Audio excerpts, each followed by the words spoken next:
All right, hello everyone. Welcome to Coliseum of Cryptids' first deck tech video. I'm Mitch, and I'm going to walk you through a Dark Ravenmocker build that I've put together. So you may have seen it. We played it a couple times on our channel, and I've been playing it a few times at some local events, and it's been running pretty well. So I thought we'd share it with you. So yeah, let's just get right into it. So we'll start with the aura. You know, we have 4 Dark Aura, 2 Spirit, 1 Reaper's Crown. We have 2 Possessed Auras in this and 2 Prism Auras. You know, they're expensive cards if you're not able to afford them. I would just go 1 Dark and 1 Spirit for each. You know, if you don't have any Possessed Auras, 1 Dark, 1 Spirit. No Prisms, 1 Dark, 1 Spirit. And then 1 Terra, we have the Trick or Treat Town. So this will help out.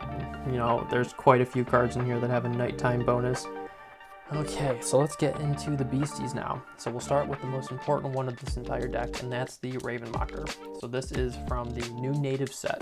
So he's 1 Dark and 1 Spirit to play. So you can get him out pretty early, and you're going to want to try and keep one of them out basically the entire game.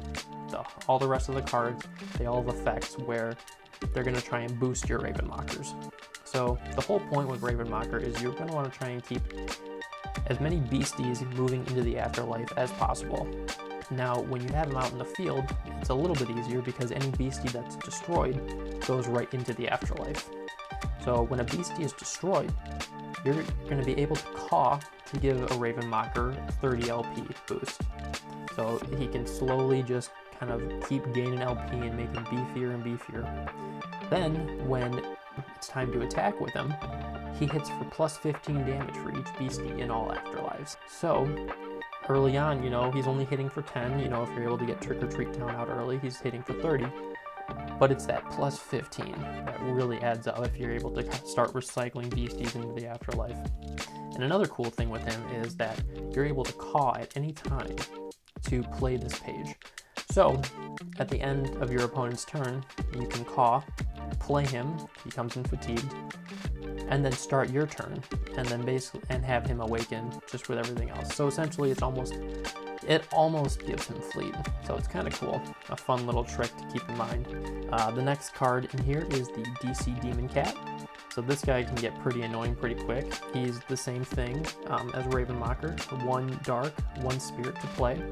He has Fear. You know, Fear is pretty useful. You can help potentially bounce your opponent's cards and stuff. And Spirit, so he can't be directly targeted with attacks unless, you know, another page states something.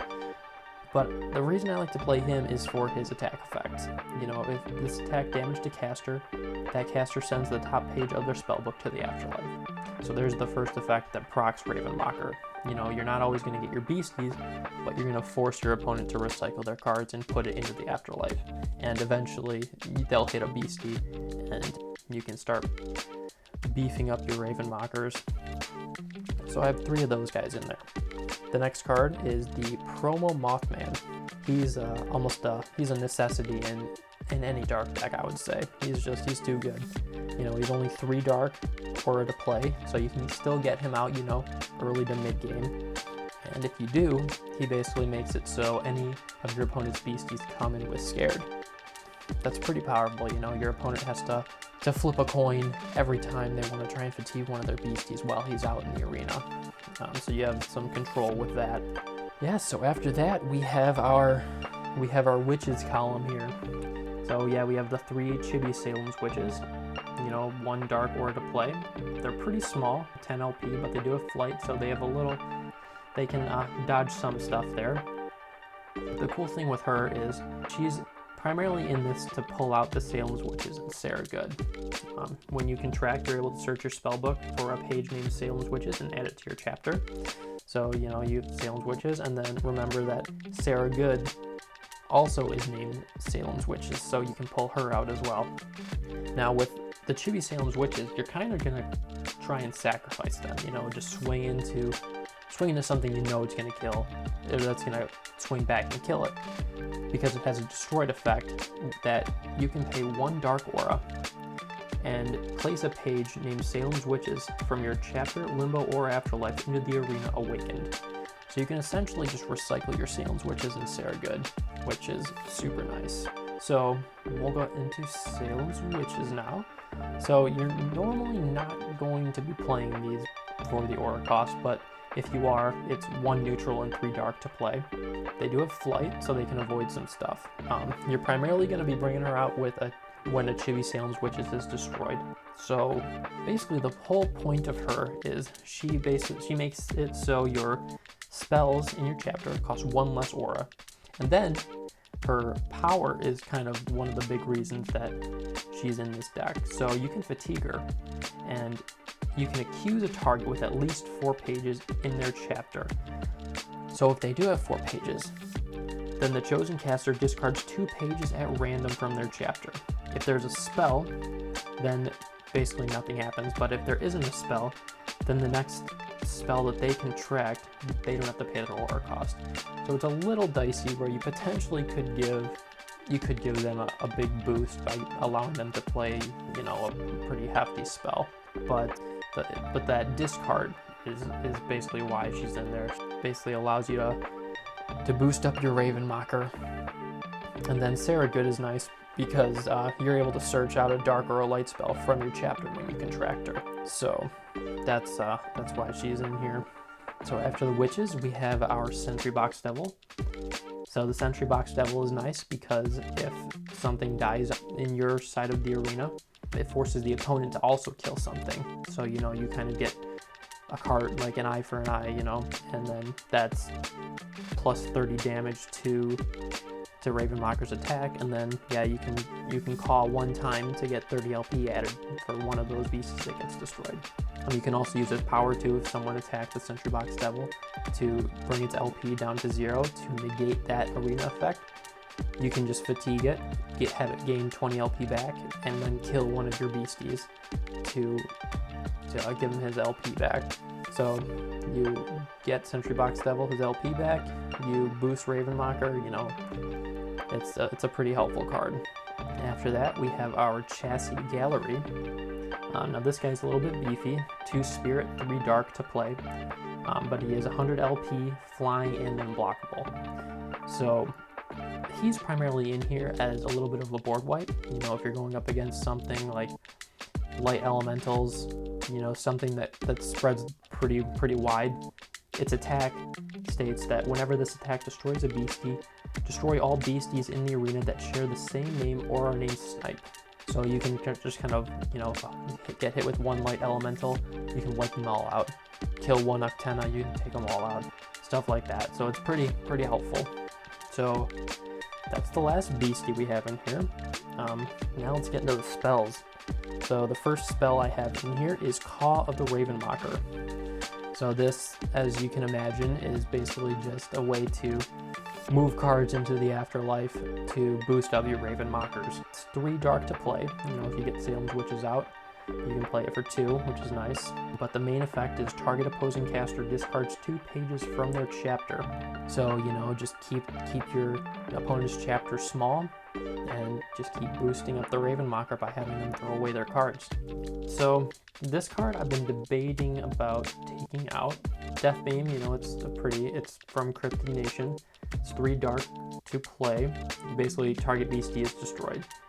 And then that destroyed beastie goes into the afterlife. So of course, directly boosting your Ravenmockers. You know, if you don't have a Ravenmocker out, you can still get things into the afterlife. So the one reason I am a little hesitant about having that in here is that after this page resolves, you can no longer contract light pages from the rest of the game. So the only light page I have in here is Sarah Good. So there are certain cases where you kind of like, you're not able to get Sarah Good out in time, but you need to use a Death Beam, you know, take care of a threat. Just got to figure that combo out and just be aware of it if you're gonna play this. All right, so after Death Beam, we have our Zombie Apocalypse. You know, it's 5 dark to play. It's our board wipe, you know, just in case your opponent, you know, this deck can be a little slow at times. So if your opponent is able to just ramp up really quickly, you know, with Salem's Witches out, it only costs 4, so you can potentially play it mid-game and you know, just kind of clear the board real quick, reset things, and just move forward. And then if you're able to get chassis gallery out afterwards, one swing with it and do one of the tokens, you can wipe them all out. So it's a nice little 1-2 punch. It's a little slow. You know, you could take out some stuff and put some lightning in the bottles in to kind of make that a little bit faster if you wanted to. The next card, we have our All Hallows Eve. This is kind of like your Hail Mary at the end of the game here. So basically, it's 2 neutral and 5 dark. So it's 7 total aura, which is definitely a late game spell. But it allows you to take all the beasties in your Limbo, Cemetery, and Afterlife and bring them into the field awakened. So you just have you have 1 turn of just 1 big swing. And then if you have Trick or Treat Town out, you're able to take all of your opponent's beasties that have died as well. So I've been playing around with this card, Resurrection from the Afterlife. Still on the fence, but I've left it in for this. It's 1 neutral and then X Spirit to play, where X is the combined aura cost of target beastie in any afterlife. So you can basically bring back a beastie that was killed and put into the afterlife. So it's kind of cool. You can kind of bring out like a Raven Locker. If something dies, you can bring it back. So yeah, we're gonna get into the staples now. You know, Power Up Red. That's a pretty standard card you'll find everywhere. Next we have our 2nd anniversary celebration. You know, it's nice to have. You can kind of counter your opponent's Power Up Red, bookmarks, and New Year's New Beginnings, any other neutral spells they may be using. Definitely going to want to have this in any deck you make. So this one right here has been an interesting card. It's new with native. It's called Token Pot, and it's 2 neutral to play. So the reason I put this in here is, you know, going up against effigies, going up against light elementals, going up against some of the new spirit cards like Panty and Crow Mother that create a bunch of tokens. It basically gives you the opportunity to easily destroy those tokens. And then you're also dealt 20 less damage from token pages. So it basically just like negates tokens altogether. It's pretty nifty. And then yeah, the last 2 cards in here, you know, we have 2 bookmarks and then our New Year's New Beginnings. So that is it for the main deck. Now let's get into the side deck. So the side deck is a little up in the air right now, but I do have a few things that I've stuck with.